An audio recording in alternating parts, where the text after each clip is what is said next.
नहीं इसे चढ़ा दो, पैसा चढ़ा दो, बहुत दक्षिणा। हाँ सब भाग गए, सब चल गए, नहीं भला देखा गया शिवांगो लगा चल गए चाहे घर तो जी नहीं घर चल गए, नहीं ये सब बोल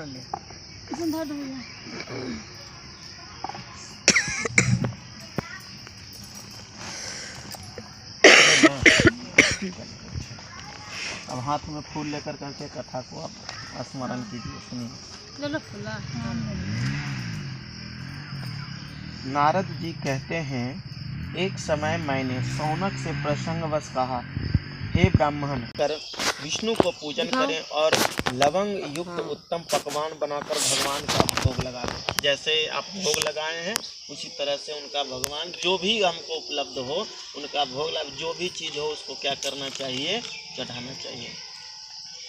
चलें, उस पकवान में जीरा है न, नामर, मेथी, काली मिर्च, अनार एवं गरी भी पड़ा रहना चाहिए। इसके बाद एक सफ़ेद कुम्हड़े में, कुम्हड़े मतलब समझते हैं, भुआ, कुम्हड़े में सोना भरकर संकल्प करें। मतलब सोना न हो तो आप पाँच रत्न दे करके, चाहे जो भी नहीं है तो एक पैसा दे दीजिए, सिक्का दे दीजिए, 5 रत्न दे दीजिए, है ना। तो उसका विधान जो बताकर बोले हैं ना कि 5 रत्न जरूर डालना चाहिए, पैसा नहीं डालना चाहिए। हाँ, लेकिन अब नहीं 5 रत्न देखो भुला जाए तो अगर हम पैसों डाल दे। और श्री कृष्ण प्रियतम ऐसा कहकर उसे किसी ब्राह्मण को दान देने के बाद यथाशक्ति और भी सामग्रियां देकर ब्राह्मण को प्रसन्न करें। यदि और सामग्री न दे सके तो विनीत भाव से प्रणाम करके ही उनको राजी करें। सूर्य ग्रहण के अवसर पर कुरुक्षेत्र में तुला माने क्या होता है, तराजू। तुला दान करने से जो फल प्राप्त होता है वही फल अक्षय नवमी को कुष्मांड दान करने से होता है। कुष्मांड अर्थात भुआ दान करने से होता है। कोई मनुष्य बड़े बड़े पातकों तथा उपपातकों से युक्त क्यों न हो, परंतु वह यदि कुष्मांड दान किए रहता है तो पवित्र हो जाता है और वह कभी यमलोक को नहीं देखता है। हे द्विज, कुष्मांड दान करने वाले प्राणी सब भोग भोगते हुए अपनी इच्छा अनुसार सभी लोकों में घूमते हैं। इस पर शौनक ने पूछा कि हे मुनीश्वर, आप मुझे यह बतलाइए कि इस पृथ्वी मंडल में किसके यह कुष्मांड दान किया था, क्योंकि वह जानने की मेरी प्रबल इच्छा है। नारद जी बोले कि यमुना तटवर्ती पर्वत की तराई में एक बड़ा भारी गांव है। उसमें उच्च कुल के राम शर्मा नामक एक ब्राह्मण रहते थे। उस ब्राह्मण ने अपनी सचेतता और परिश्रम से बहुत सा धन एकत्रित किया। जैसे उसने धन कमाया था वह उसी तरह पुण्य कार्य भी करता और जिन दुखियों को दान किया करता था। ऐसा करते करते बूढ़ा हो गया। उसके कृष्ण और धनंजय नाम के 2 पुत्र भी हो चुके थे। अब बुढ़ापे में उसने गृहस्थी का सब भार पुत्रों पर डाल दिया और तपस्या करने के लिए वन को चला गया।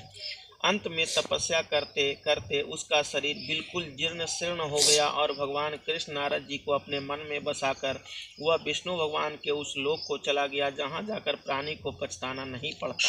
कुछ समय बाद किसी बड़े बूढ़े का दबाव न रहने के कारण उसके दोनों लड़के युवा हुए तो वेश्यागामी और शराबी हो गए। यदि कोई हितैषी वृद्ध उसे समझाता भी था तो वह उसकी बात नहीं सुनते थे और सैकड़ों हजारों रुपए देकर विषय करते थे। इस तरह क्षणिक सुख के लिए उन्होंने घर का सारा धन नष्ट कर दिया। वे दोनों अपने को पहलवान समझते थे, इस कारण पहलवान ही उनको भाते थे और वेश्याओं का सौंदर्य उसको बहुत प्रिय था। जैसे कि उस पर भूमि में बोया हुआ बीज नहीं उगता, उसी तरह से उन्होंने अपना सारा धन कुपात्र लोगों में व्यय कर दिया, खर्च कर दिया। द्रव्य न रहने से वे दोनों चोरी करने लगे। एक रोज रात को चोरी करते हुए दोनों पुलिस द्वारा पकड़ लिए गए और राजा के पास पहुंचाए गए। राजा ने उन दोनों को अपने राज से निर्वासित कर दिया। वे दोनों अधर्मी ब्राह्मण वन में जाकर रहने लगे। जंगल में कोई साधन देखकर वे मांसाहार से समय काटने लगे। अंत में किसी दिन एक सिंह ने दोनों को मार डाला। वे मरकर यमपुरी में पहुंचे। यम के दूत उन्हें पकड़कर यमराज के सम्मुख ले गए और उनसे कहा, हे स्वामिनी, बताइए इनको क्या दंड दिया जाए। सेवक की बात सुनकर यमराज ने मनुष्य के शुभारंभ कर्म की निर्दिशा वही खाता देखकर लाल लाल आंखें करके यमराज सोचने लगा, है ना, इनको किस नरक में डालूं।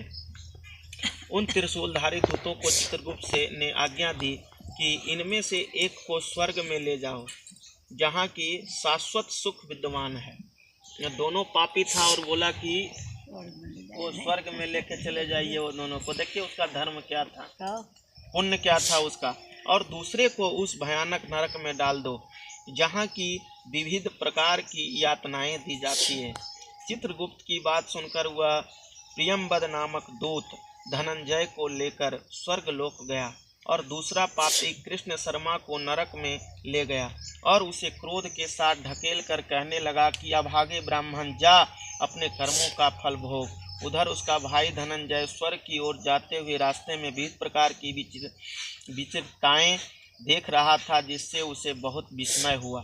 हे महामुनि, उर्वशी आदि प्रसिद्ध अप्सराएं आई और पारिजात पुष्पी की वनी माला उस पर फेंक फेंक कर अपना प्रेम जताने लगी। धनंजय ने स्वर्ग मार्ग में इस प्रकार के समारोह देखकर बड़े आश्चर्य और बड़ी करुणा के साथ उस दूत से पूछा। तो धनंजय ने कहा, जलवा चित्रला, बोलिए वो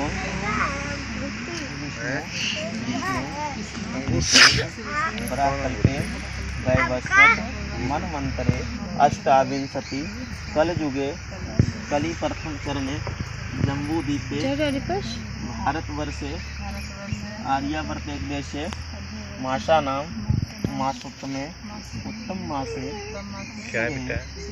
पक्षे नवमी याम तिथा श्री रविवासरे अपना नाम गोत्रस्य है।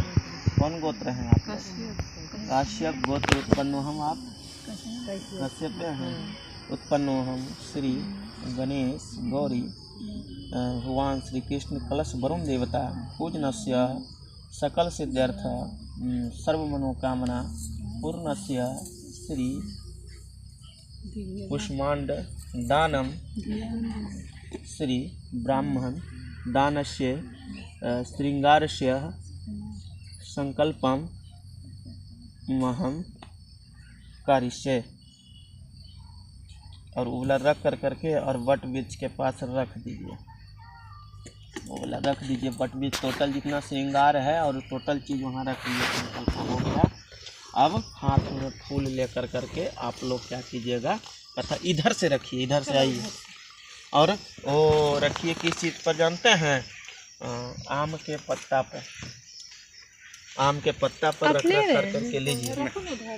नीचे में नहीं रखना चाहिए, ठीक है ना? हाँ, ये लो, बहुत अच्छा।